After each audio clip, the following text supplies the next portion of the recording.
Hi, my name is Miss Sarah, and I'm going to share a story with you today. At the end of the story, there will be some questions. You'll know the questions are coming because they'll start with, I wonder. These questions are the kind where there's no right or wrong answer. You might hear a question and just know what the answer is. There might be another question that you have many answers to.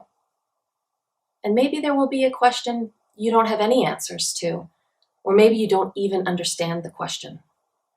And all of that is okay. You can say as many or as few answers as you have. If you're watching with someone else, you might even have different answers than the other person has, and that's okay too. So, let's get ourselves ready to enter the story. This is the story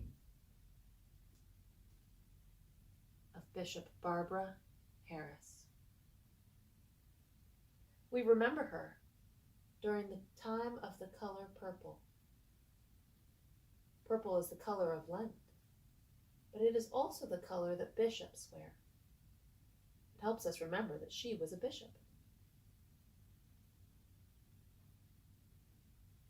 A bishop cares for and guides priests and people in a big place called a diocese. Bishops carry a shepherd's staff called a crozier to show that they are trying their best to be a good shepherd to the people. Not everyone thought that a woman could be a bishop. Many others thought, why not? In those days, it was still unusual in the United States for an African American to be a bishop. But again, many thought, why not? This black woman bishop worked as hard as anyone to care for and guide the people in her diocese. She cared most for those she called the least, the lost, and the left out.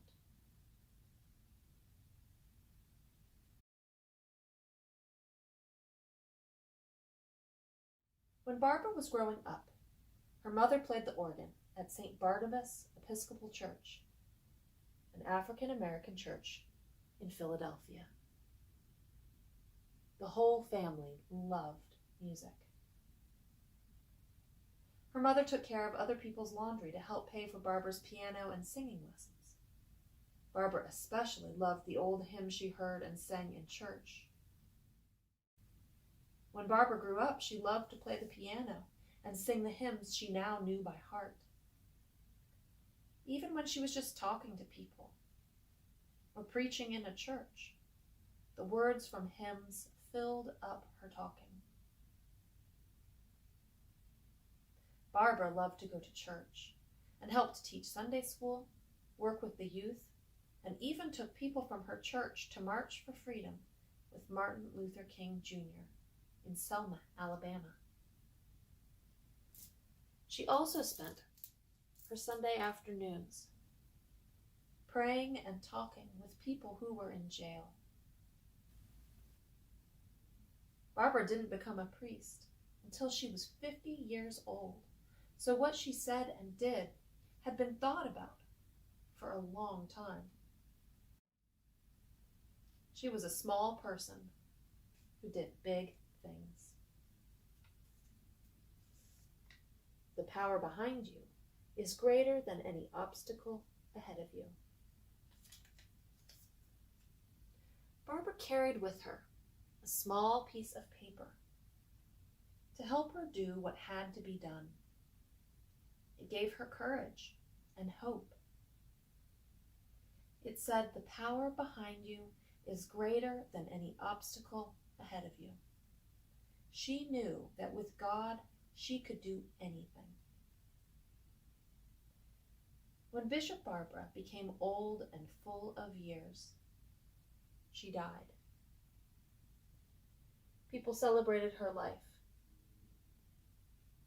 and remembered her as the first woman bishop in her part of the Christian church, But they also knew that she always worked hard for others, especially for the least, the lost, and the left out. I wonder, what part of Bishop Barbara's story do you like the best?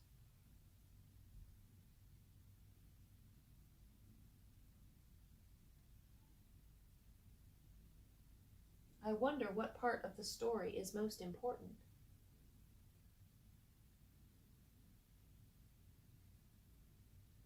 I wonder what part of the story is about you, or where you might be in this story.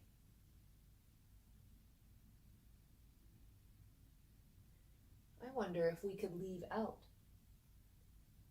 any part of this story and still have all of the story that we need.